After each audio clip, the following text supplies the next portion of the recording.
So I will be talking about the microminerals of what is called the main silicate ore body of the Potosi mine at Santa Eulalia. It's a pleasure to address this august group.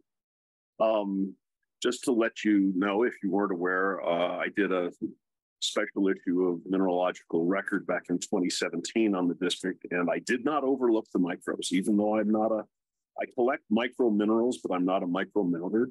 So I made sure that a lot of the species that only occur as tiny crystals got covered in the issue. A lot of people to thank for things like this: Ed Huskinson for getting me into minerals, Jeff Scoville, Zach Zabron for a lot of the pictures I'm going to show you, Jim McGlasson for roping me into this, Steve for agreeing to it and continuing to rope me in, and daughter Lauren, just because I thank her for anything anyway. And as always, remembering my good friend Miguel Romero, who also, although was not a micro mounter, collected a lot of micro minerals. And the people who really get the most credit are the risqueros, the miners who risk their lives every day to bring the specimens out of the old mines that we love so well. That's not an easy way to make a living. So where is Santa Eulalia? For those of you familiar with the United States, this is our southern border. This is the great state of Texas right here, El Paso being there. I am now sitting in Tucson, right over here, roughly. So about 350 kilometers due south of the border at El Paso is the city of Chihuahua, which is right next to Santa Eulalia. In fact, Chihuahua is where it is because the mine, it's the closest water to the mines at Santa Eulalia. So here's another way of looking at it. There's El Paso. Here's the highway and the rail that goes to Chihuahua. Santa Eulalia district, 15 kilometers east of the city, and highlighting a few other places you might have heard of, like Batopilas, out here, what's been erroneously called Lake Jaco, but the famous garnet and Vesuvianite locality, San Carlos, which has put out some lovely wolfenites and vanadinites over the last few years, and Los Lamentos up here. I could have highlighted San Pedro Corralitos and a number of other places, but this is mainstream mineral collecting country. Satellite image of the area, and this is sort of showing how I got into Santa Eulalia in the first place. Here's the city of Chihuahua. I started off studying as a volcanologist, and I mapped this, what's called a resurgent caldera. They call them super volcanoes now. So Yellowstone type volcano, multi-stage eruptive center here. That's what I did my master's thesis on. And in the process of that, I was introduced to this little locality across the highway called Santa Eulalia, where I met this gentleman, Juan Arona, for the first time. And you see he's holding the specimen that was in the picture a few ways ago. Juan was an endless source of good specimens, passed away, unfortunately, about 5 or 6 years ago. And from Juan, I bought my first rhodophrosite specimen. And this was not the piece, unfortunately. This is a large cabinet piece from the collection of Marv Routh, if you knew him. And I brought that stuff home, and Ed Huskinson, who many of you may know, had just shown up for grad school at the time, and he said, "Oh, Pedro, you can help pay for your master's thesis if you bring home specimens from Santa Eulalia." So I began to do that and began to specialize in Santa Eulalia, and worked around Mexico for a number of years and decided I wanted to get another degree. I wasn't highly credentialed enough, and was actually flabbergasted to discover that the Santa Eulalia district had never been explored, had never been mapped or studied on a coherent basis. Pieces of it had been studied historically, but even though it was the world's largest carbonate replacement deposit, the overall district understanding was very poor. So I signed up for the doctorate and began to map this entire mountain range, including another caldera that sits down here. And have continued to be involved in exploration at the West Camp and the East Camp and in between, basically for the last 40 years. So during my dissertation work, I was everywhere from crawling around in almost every accessible passageway in the district that is in excess of 2,500 kilometers of workings, and mapped the surface as well. So that's enough about me. Let's go to the mountain range. So this is looking from the Chihuahua Airport at what's called Mina Vieja Canyon. This is in the central part of the Sierra Santa Eulalia. So these are the big, thick Cretaceous carbonates that host the mineralization capped by tertiary volcanics over here. These antennas are a farm of antennas that broadcast to the city, and the Potosi mine, which is going to be our focus, is down in this canyon, more or less right behind here, outside the field of view. But this canyon is how the original Spanish explorers found the district. So this is a mule train of ore being brought to the furnace coming down that same canyon. And of course, back in those days, it would have been very rustic mining, not the kind of job that anybody would really want. A lot of it done by slaves, a lot of it done by indigenous people, press ganged into working in the mines. But over the years, it produced a lot of very high grade ore and some very nice specimens. This is that canyon looking from above. This is the discovery outcrop from the district. So from this outcrop, which is really less than 100 meters wide and 100 meters tall, mineralization was followed continuously all the way to the southern part of the district. Most of the early ores were oxidized, things like bromargyrite, native silver. We talk about stalactites of chlorargyrite hanging off the walls in some of the caves, oxidation caves in mines. So from a specimen collector standpoint, the district breaks down, and geologically, the district breaks down into what's called the West Camp and the East Camp. And the East Camp is the San Antonio mine. Many incorrectly labeled San Antonio El Grande. That's actually the name of the mining community nearby. The San Antonio is simply the name of the mine. And it includes some historic access, the Iberra, and then smaller mines to the south, Chiribel, Josefina, Dinamita, and Independencia. These are places that you occasionally see specimens attributed to. In the West Camp, the Buena Tierra is one of the two big mines, and then the Potosi mine, which sits south of it, which includes the Inglaterra mine. Buena Tierra is the consolidation of a number of other mines, including Velardenia, El Carmen, Bustillos, Parcionera, Las Animas, and a number of others. There were as many as 37 different mines operated in the West Camp that all got consolidated into either the Potosi or the Buena Tierra. Specimens came out a long time ago. This picture's from a book on the district called Chonita. It's a religious tract about a very brave little boy and his burro, Chonita. And it talks about his life in and around the mines as an orphan. And so they were checking the miners coming out of the mine very carefully to make sure they weren't bringing high grade or specimens with them. It's famous for caves lined with aragonite and gypsum and calcite. This is one in the Museum of Natural History in Denver that's been reconstructed. And pictures at the time of the people collecting the specimens to go to the museum. It doesn't really look a whole lot different now, except some of the guys might be wearing hard hats today. So in the town of Santa Eulalia El Paso is the Santa Eulalia Rock Shop, run by my good friend Chino Irigoyen and his late father, Mateo. So there's a healthy community of mineral specimen dealers in Santa Eulalia from whom you can get some very good specimens. And for a micromelter, there's a micro mineral collector, There's tremendous opportunity in a number of these houses where the people sell the specimens because they'll buy large lots of minerals that the miners bring out, high grade the 2 or 3 really good specimens that they know a big specimen collector will want. And then the other stuff sort of winds up in boxes in the corner.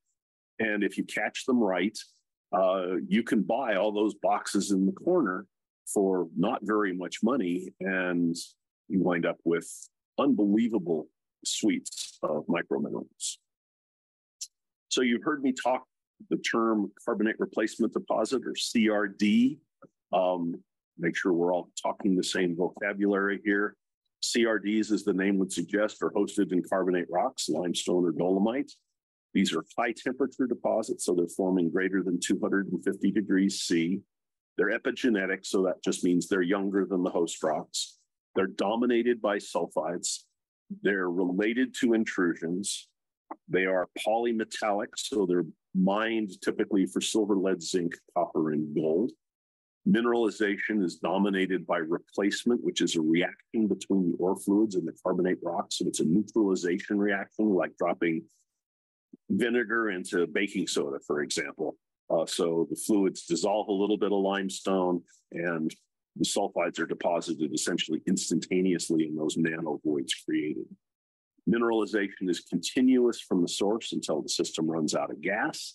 The big ones, like Santa Eulalia, are multi-stage evolving systems that gives you all kinds of complex overprinting, which means these districts are famous for pseudomorphs because the conditions change, and as you go from one pulse to the next, things are replaced, things are deposited on top of each other, makes for wonderful association specimens. Zoning is typically very large scale, and most of them are Phanerozoic in age. So why do we look for these things? They're big, 10 to 150 million tons of high-grade mineralization, up to from 5 to 50 ounces silver, 3 to 25% lead and zinc, 0.2 to 5% copper, and then credits and things like gold, gallium, germanium, indium, tungsten, molybdenum, PGEs. Don't necessarily make a huge difference in the economics, but they can sometimes make a big difference in the mineralogy, especially the trace minerals in the system. Typically, these are low mining costs. They're metallurgically easy to recover from. And because they're so high grade and you leave so much of your development rock underground, they really have a minimal environmental impact. Here's a cartoon of what a CRD would look like, idealized. So you have an intrusive that evolves throwing off dikes. You develop a scar and halo around the intrusion and around those dikes. That then gets overprinted by sulfides, which work their way outwards as mantos, which are sort of flat-lying, bedding, more or less conformable mineralization, to chimneys, which are big cross-cutting pipes that cut across the stratigraphy and throw off mantos at a number of different levels. If the system passes out of host carbonates into unreactive rocks, mineralization occurs as veins, and you get big halos of alteration veinlets on top of the system. So from an exploration standpoint, Santa Eulalia was discovered out here. It was traced back to about here, and we are actively looking for what the model tells us the other half of the system ought to be. Since Santa Eulalia produced 500 million ounces of silver, there's a good expectation that there may be another healthy percentage of 500 million ounces of silver there. Some other examples you may have heard of as famous specimen localities: Bisbee, Tiger, Leadville-Gilman, Tombstone, Tintic, Ely, Bingham, Quioch in Mexico, Santa Eulalia, Ojuela, Nica, Concepcion del Oro, Bismarck, Charcas, San Martin, Cananea. In South America, big systems: Cerro de Pasco, Uchuchacua, which is very similar to the deposit we'll be talking about today, Wansala, Volcani in Europe, Asia, and Africa, places like Dalmagorsk, Medan, Trepcha, Serifos, Yaogangshan. China is littered with these deposits, though they tend to be operated on a small scale basis rather than really understanding how big the systems can be. So there's a belt of these deposits in Mexico. The red and the green dots are all carbonate replacement deposits. You don't need to have a PhD in geology to tell you that if the red dots are the big ones, you want to keep looking right along this belt because that's where the deposits get really big. The green ones are much smaller. And anytime you see a green dot right along that main pathway, you want to go out and check it out and see if that's really all there is. And as it turns out, in the particular case right here, which Jim did a lot of work on with me, that dot could be not just red, but a very large red dot. Santa Eulalia sits right there, so right on Main Street as far as the big CRD systems in Mexico are concerned. Zooming in on the district, this is a map from Bill Hewitt's work back in 1968. The East Camp, where mineralization is very strongly controlled by faults related to this graben, and then the West Camp, which looks like this skeletal hand of all these long ribbons of sulfide mineralization extending from a central palm here. This is the West Camp. Potosí mine basically occupies this area right in through, actually gets down to here. And then that outcrop I showed you where the district was discovered was 4 kilometers to the north up here. So mineralization was followed from that outcrop all the way back to the southern end of the district and to depths of over 1,200 meters. Just isolating the West Camp, you can look at, these were all continuous. This is broken up a little bit by erosion up here, but you can see how irregular the ore bodies are in the distal part of the system and how much more regular they are and structurally controlled in this central area. And this is where we're going to be focusing in, is this central part of the camp right here. Taking those parallel ore trends that we saw in the previous figure and projecting them to a single plane, this is what those mantos look like. So you're talking over 1,000 meters vertically, over 4 kilometers horizontally, but you can see those, if you stretch those individual ore bodies out, they would be much better than 6 kilometers long. Right in here is the main silicate ore body of the Potosí mine, which is what we're going to be focusing on.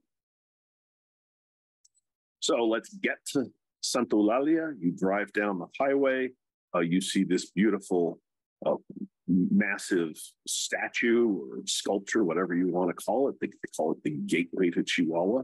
And the town and district of Santa Eulalia sits back up here in this canyon. These are tailings from one of the mills that was operating there. Driving up the canyon into the village, town of Santa Eulalia is down here. You can see the dumps from the mines. Up in here, the Potosí mine basically sits in this little basin right up here in the middle of the miners' community. Helicopter view of the West Camp. This is the upper part here belongs to a company called Grupo Mexico. The lower part down here is the Potosí mine. This is the Potosí number 5 shaft right here, which goes in on one side of the silicate ore body. Mine has a long history going back to the early 1700s, heavily revived in the late 1800s. By 1908, it was one of the biggest lead, zinc, silver producers in the world. In those days, it was all run by steam. Today, it's obviously all run by electricity. This is what the mineralization looks like in place. So here's your limestone host rocks. Here are the massive sulfide replacements of those limestones. Pretty massive stuff, but because of how the mineralization forms and because domains of limestone like this become more soluble at lower temperature because of the retrograde solubility of calcite, a lot of these become voids later on and become great places for specimens to grow. So the mineralogy typically is galena, very often twinned, very often back etched by being out of equilibrium with the late stage ore fluids. Sphalerite is the dominant zinc species in the district by quite a good deal. Pyrrhotite in the deep parts of the district is the primary iron sulfide. As you get into the upper and distal parts, pyrite takes over. And in the intermediate zone, you have pyrite pseudomorphs after pyrrhotite. This is a large cabinet specimen. This texture is really important because the kinetics of pyrite replacing pyrrhotite are very slow. So only a system that sits and stews in its own juice for a long time will ever show you that texture. So it's a very good thing to see from an exploration standpoint. Silver is in the galena, but it's also in acanthite occasionally. And very rarely do you see native silver in wires. And this is from a relative of the ore body we'll be looking at today. A whole suite of dang species, beautiful fluoropotholite, in this case sitting on sphalerite. Some rarer things like a little bit of late mercury got deposited as calcite on and in the cinnabar. Cinnabar on and in calcite. Quartz, very common, primarily is fine-grained intergranular stuff, but occasionally nice crystals like this beautiful intergrown set of Chapanola twins that used to be in Miguel Romero's collection.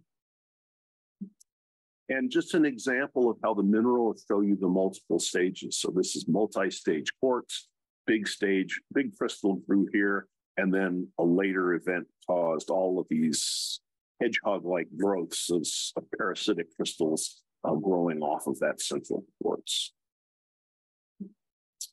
Fluorite is a very common gangue mineral and manifests itself as crystalline fluorite, but also as pseudomorphs after calcite. So both of these were originally groups of scalenohedral calcite that had been completely replaced by fluorite.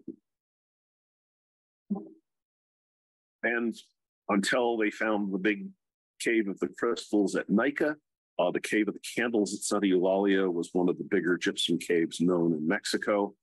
For those of you who know Bob Jones, that's Bob Jones for scale. This picture was taken in 1978 when they blundered into this cave in the process of driving a decline. It has since been completely stripped of all of its crystals. And moving into rhodochrosite. Rhodochrosite shows up in one ore body in quantity and little traces here and there. But this is from the ore body we care about, the main silicate ore body. And the rhodochrosite specimens from there are extremely well known. This is a little fairy ring, it's a thumbnail. Some of them get very, very good. This is a cabinet specimen, used to be in Miguel's collection. This is in my collection. This is fluorite with green fluorite with pink rhodochrosite, makes a very nice color combination. This is a specimen that disappeared 40 years ago. It was in the Desert Museum. That's a large cabinet specimen. This is probably one of the world's finest rhodochrosites, and nobody knows where it is. If you happen to know, let me know. So where does this come from? This all comes from the silicate ore body, which sits right in here. And the silicate ore body, basically the Potosi number shaft goes down on one side of it, and the Potosi number 1 shaft goes out of it on the other side of it. So it's bracketed between these. Which shaft the mineralization came out of simply was a function of which shaft was hoisting on the particular day things came out. So you'll see specimens from the Potosi, especially the rhodochrosites, labeled as being from the Potosi number 1 or the Potosi number 5, or they'll sometimes call it Minerales number 1 or Minerales number 5. It's all meaningless. It's just total chance which shaft it came out of. And in many cases, it changed from day to day. So just label the main silicate ore body Potosi mine, and you'll be geologically accurate in terms of the locality. There's the Potosi number 5 shaft in all of its glory. And there's the Potosi number 1 shaft in its decrepitude, since this mine has been shut down effectively since 1991. So stripping out, looking at the Tiro Alto Q Dennis trend, which the silicate ore body sits just in front of. There's another bunch of silicates over here, another bunch over here. The main silicate ore body sits right here. Everything else that you see around is essentially massive sulfide mineralization. So these iron calcic skarn bodies called silicates are unusual. This is what a broken piece of the stuff looks like. It's composed of johansonitic pyroxene and a manganese-rich phthalite. Beautiful fibrous textures, absolutely gorgeous under the microscope in petrographic section. And that iron calcic that calcic iron skarn, which looks very much like stuff from Uchuchacua, very much like stuff from Hanover Fierro in New Mexico. That's the anhydrous prograde skarn assemblage. So as the temperature goes up, it's cooking the carbonates, it creates johnsonite, the manganese phaolite, and then as the temperature drops and water gets sucked in, you have this hydrous retrograde overprint. And so this stuff goes to a mess of quartz, ilvite, chlorite in sensu lato, and rhodochrosite. So all the manganese that comes out of the pyroxene and the phaolite winds up in rhodochrosite. That process also creates lots and lots and lots of vugs and holes. And within those holes, in addition to these species, and the matrix, of course, being composed of them, you have dozens of accessory phases, very complex paragenesis because this body saw multiple stages of growth. And these are absolutely magnificent microbes, if I say so myself. This is typical, fairly rich rhodochrosite ore. This stuff will run about 400 grams silver and say 10% combined lead zinc. So it's very desirable for ore. Of course, we care more about the rhodochrosite, but actually what we care more about are some of these little tiny crystals that you see lining these vugs. And if you wander around a rock, big mineral show somewhere, the chances are you'll see pieces of this stuff. And if you look closely, you can find all kinds of fun things in those vugs.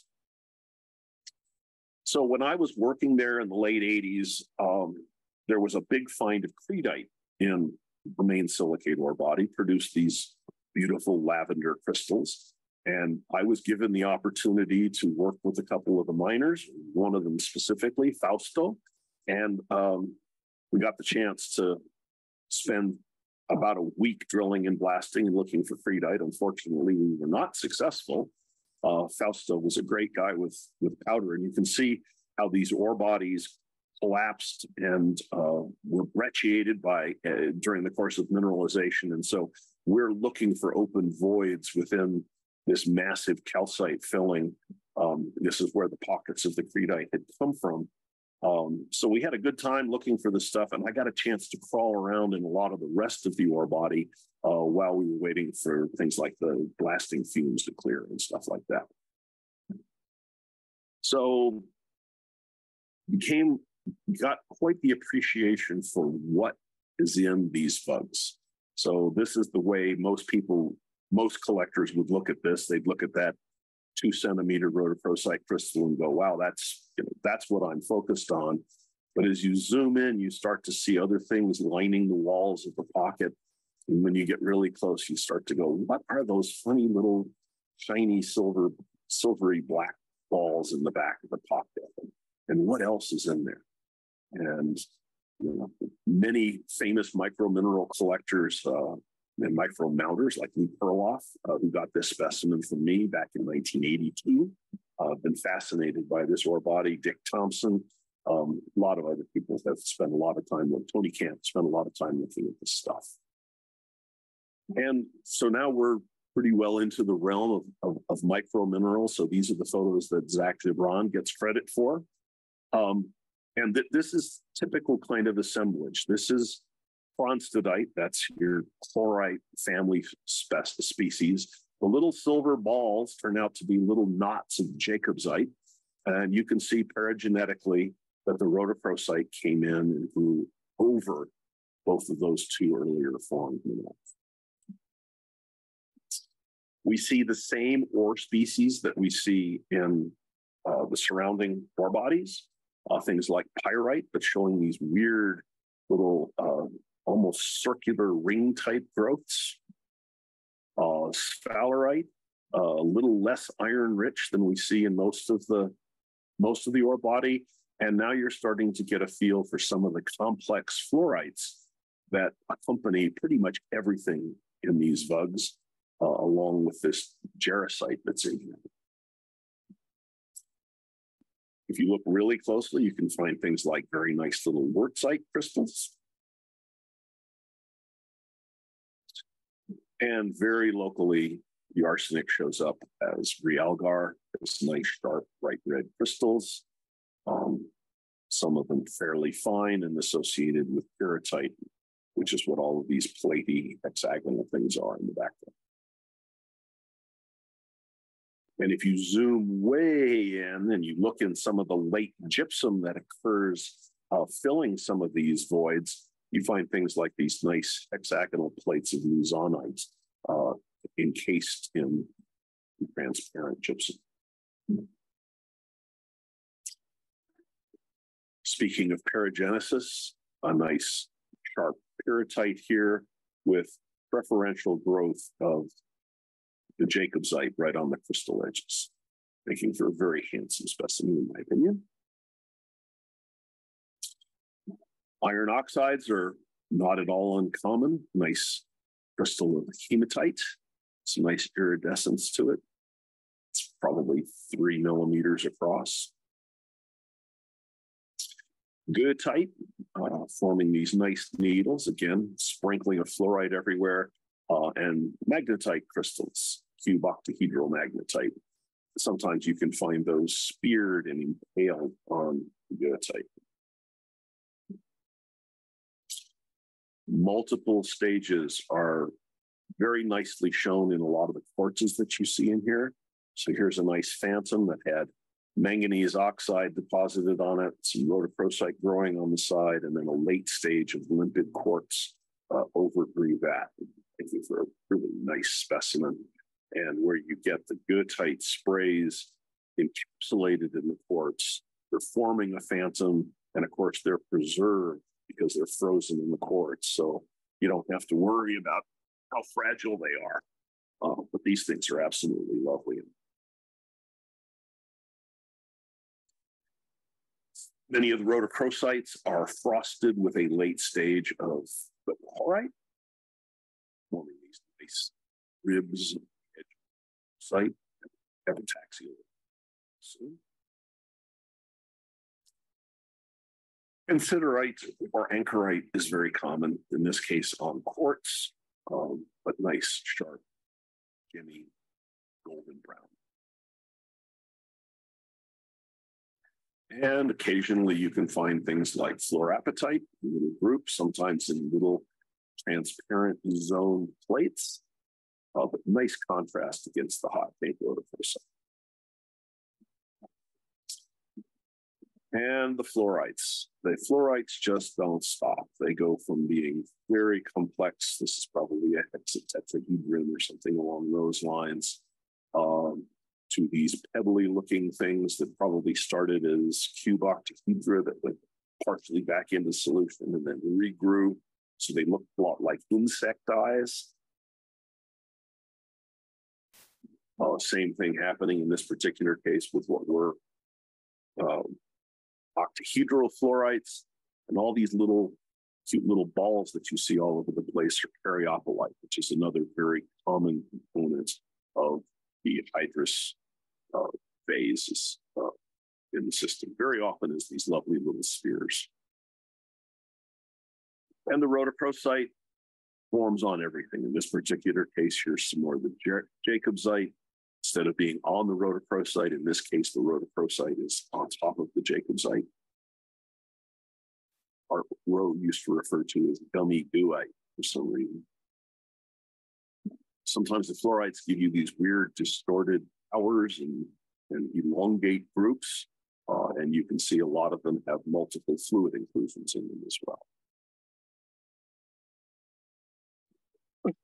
Another fluorite, in this particular case, overgrowing hubnerite, little rhodochrosite off to the side.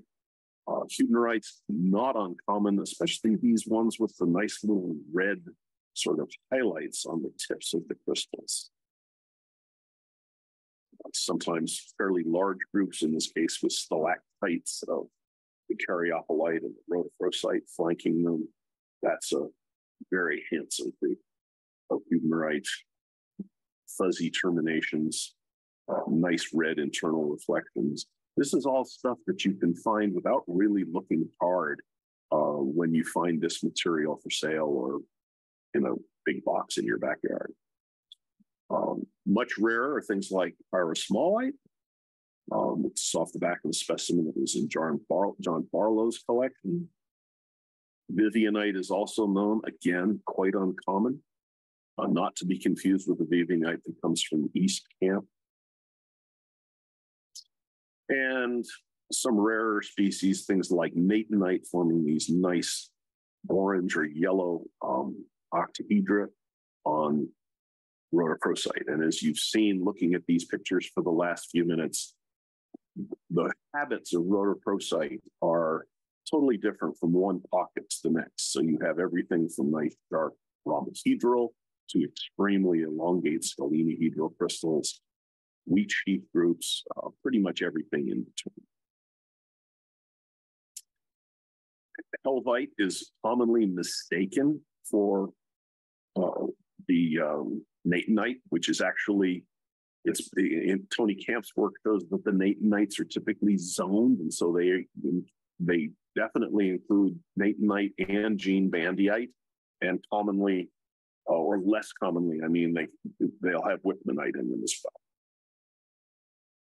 The little tetrahedral helvites aren't particularly hard to tell apart. Nice sharp little guys, in this case with ilvaite crystals. That's actually a very common association, is the helvite on ilvaite. And then you get the danalites, which are members of the helvite group, or helvine group, I guess we have to call it now. And these are much harder to tell apart visually from the natenites. The natenites have a little bit higher index of refraction because of I assume because of the tin. They very commonly have these nice cubic faces on the points of the octahedra, and typically a darker, more intense, less mustardy yellow color to them. This is a Stephen Wolfried image, just another example of the sharp natenites that you can find rarely on this material. Rarer things include silver minerals like prustite. And I know of two samples of this, which is argentopyrite. And this is a little cluster of polybasite crystals right at the base. As I say, I've seen two pieces. This is by far the best of the two.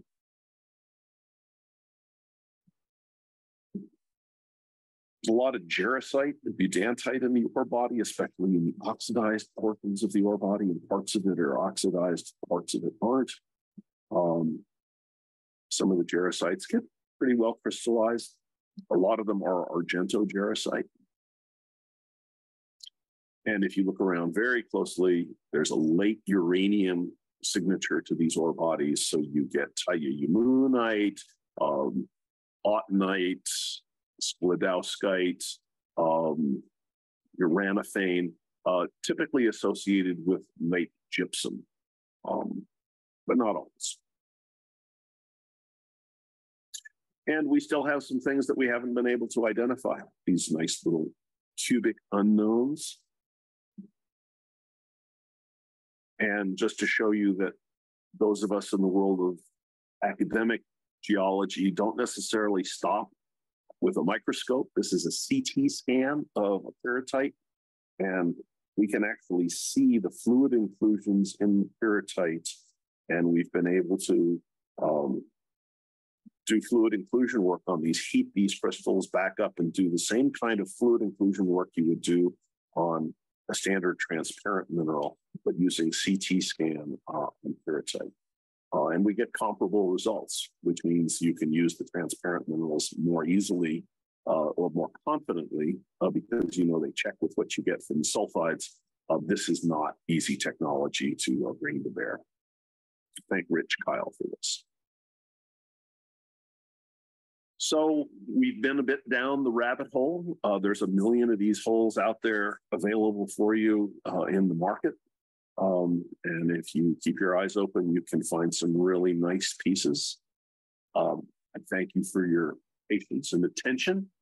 And we'll remind you that starting in 2 weeks is the Tucson Gem and Mineral Show. Our theme this year is SiO2 in all its forms, quartz, opal, and agate primarily, but if anyone wants to bring us the Stishovite or something fun like that, we will be happy to have that as well. And if you can't make it this year, please come next year and on into the future. And with that, I'm done, and I'm happy to answer any questions that you may have. That was excellent, Peter. Thank you very, very much. Just a couple of things. I have to turn my speaker back on. I keep forgetting it turns itself back. Couple of things. The first one is that quite a few in this group are not actually micromounteurs, but micro mineral collectors. Myself being one of those.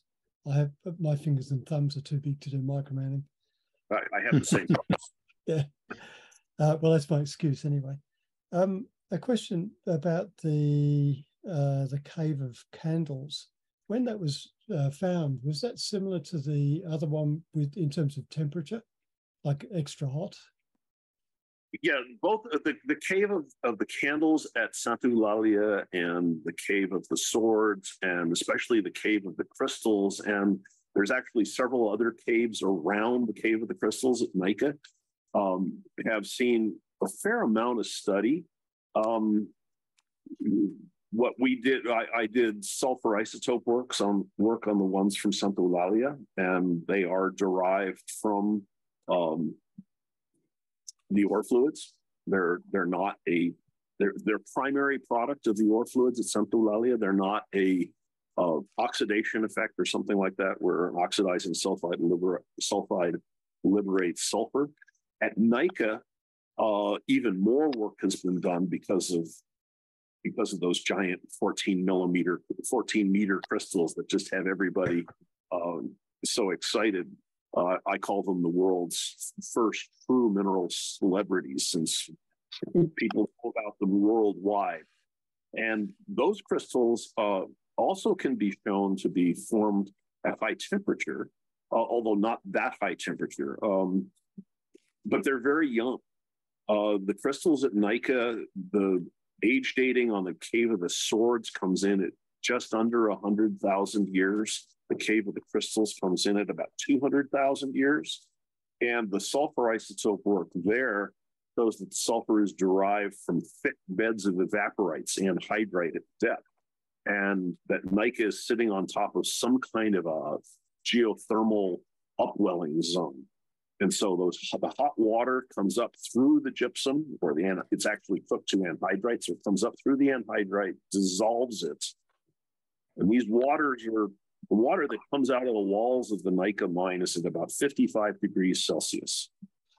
And so it just has to cool off 3 degrees to go from anhydrite stability into the world of gypsum stability. And you have fluids that are completely supersaturated with respect to calcium sulfate. So as soon as the temperature starts to drop, given a nucleus, the gypsum starts to crystallize. And so it will crystallize naturally in these caves that exist in the limestones, just because limestones tend to form cavernous porosity. But they also deposit on the walls of the sumps and the pumping infrastructure. And the miners throw little bits of trash into the sumps, and in a matter of a few months, the crystals grow. The calculation show that you can grow a crystal a centimeter by a centimeter in cross-section and 50 centimeters long in a year. So you're actually depositing gypsum more or less in real time in significant quantities. Right now the mine has been closed for 5 years due to a big flood, 7 years actually, and they've started to pump it down. And over the last year, you've started to see these very large, limpid gypsum specimens from Nika come onto the market. And those are all coming out of the sumps. Instead of the miners harvesting them every 6 months, they haven't been touched for 6 years. So instead of growing little tiny crystals, they grew these big, heavy, massive crystals, and they're lovely specimens. Are they natural? Are they minerals? I mean, yes, no, maybe. They're forming from a natural process, but they're forming in a man-made environment. So where do you pound the golden stake in that one? It's clearly been going on since before people started mining. And presumably once the mine floods, which it will when they give up on it completely, all of those passageways in the mine will probably be nice places for crystals to grow. That's fascinating. The other thing that I found fascinating was your CAT scan of the opaque minerals. I hadn't actually heard of that before, so that was a new one for me.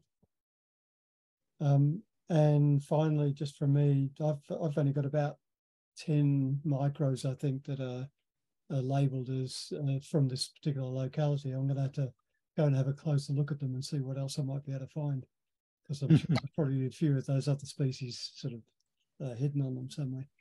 Do we have? Well, if you go to the Min record issue, if you happen to have that on your shelf, there's a complete listing in there of the species that had been identified to 2017. A few more have been added since then, but you get an idea of what you could be looking for, or maybe what you found actually is. Yeah, that's terrific. Anybody else have any questions for Peter? No. Sorry. Well, I'm just curious about what you're going to do with the unidentified one. Try to get it identified. Yeah, yeah.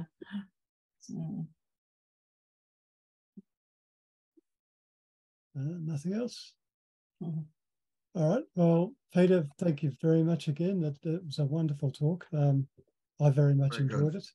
I've seen you do, yeah, absolutely. I've seen you present a couple of times on various Mexican ones, but this was quite different. So, yeah, very good. This was put together specifically for this group. So this is brand new. Excellent. Very much appreciated.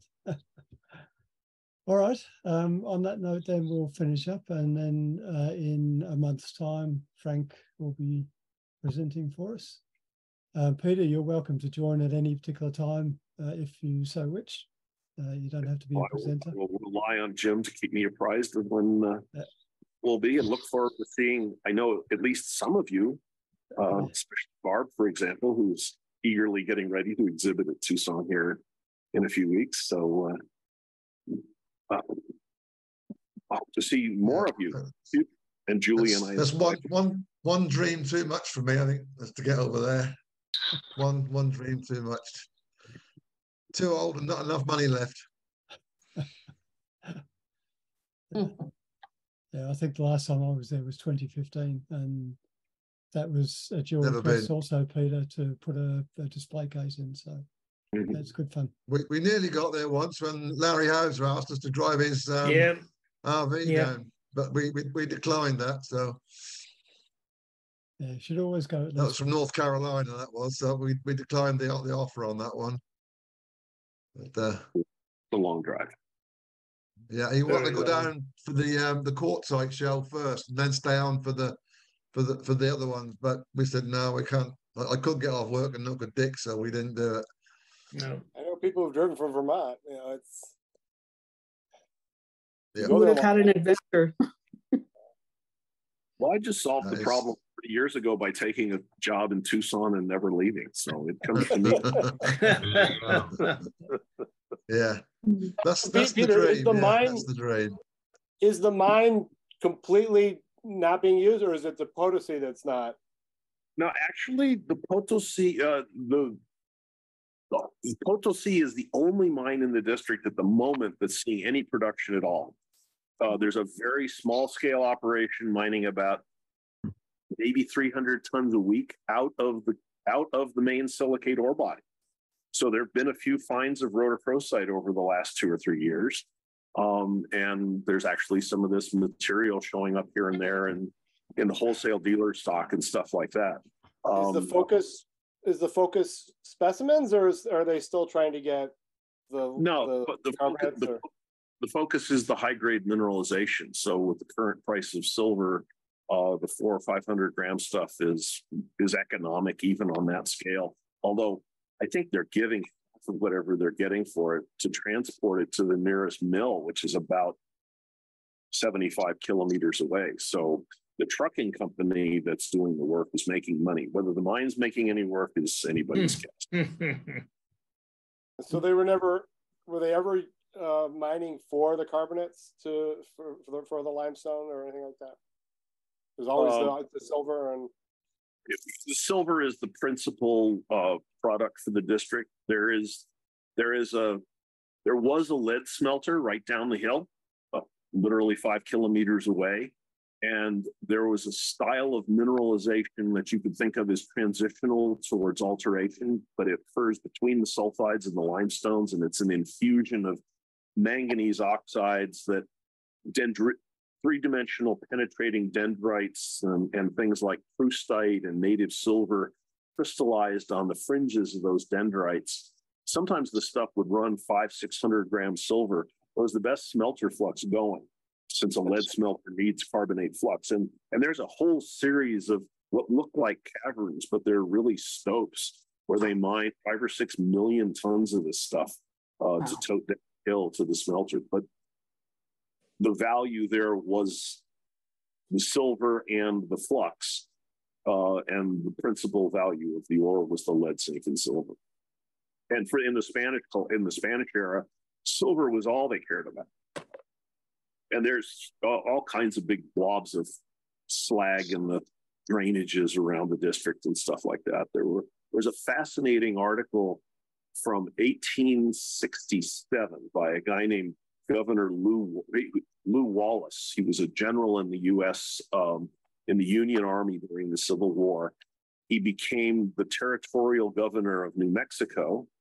And between the war and becoming governor of New Mexico, because he was the U.S. envoy to Mexico, trying to stop the French from shipping weapons to the Confederacy through Mexico. He was down in Chihuahua, worked with Juarez and some people like that, and spent 10 days or 2 weeks going through the mines of Santa Eulalia.